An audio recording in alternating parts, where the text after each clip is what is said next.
Vai, via. Basta, siamo divisi un po'. Mi divertite? Certo. Sai qua?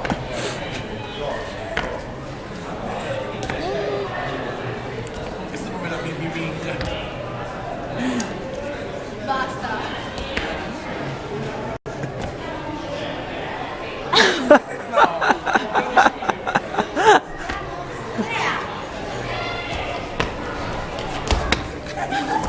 Non ce la fai, non ce la fai. Il bambino che mi guarda.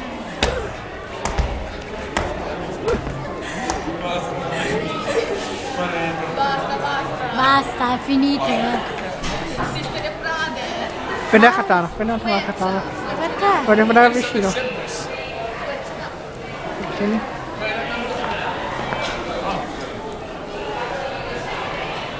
Commenti? Nessuno, spegni. Sei rotto in culo. Sei rotto in culo. Questo è un commento da Dio. Sei rotto in culo. Sei rotto in culo. Ed è l'ultima volta? Sei rotto in culo. Fate l'ultima volta. Via.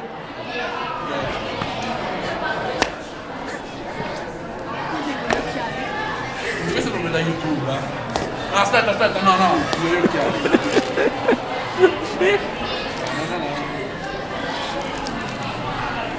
Come cazzo si chiama?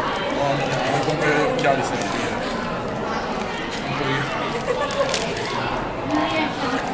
Oh, li ho aperti. Ma tanto non mi metti su YouPorn, stai tranquillo.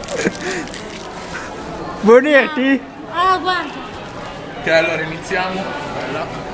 Allora, no, prima così, allora, stiamo per assistere a un film normale, però siamo così picchiamo a metterci gli occhiali in 3D. E vi faremo vedere una gara molto importante che soltanto in pochi riusciranno a fare. Via.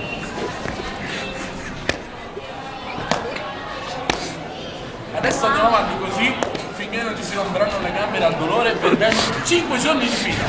Senza mangiare, dormire, mangiare. Ininterrottamente per non so quanto resisteremo, però l'importante è iniziare. Just do it. Impossible is nothing. L'importante è crederci, Guarda tutti, io non vorrei dire. ma perché siamo dei tremonini e sei prima. Certo. Per favore, Ultima parola? Sono rotto il culo. sei rotto in culo. Male le gambe? Sono rotto il culo. Dici un ciao? Ciao. Motherfucker.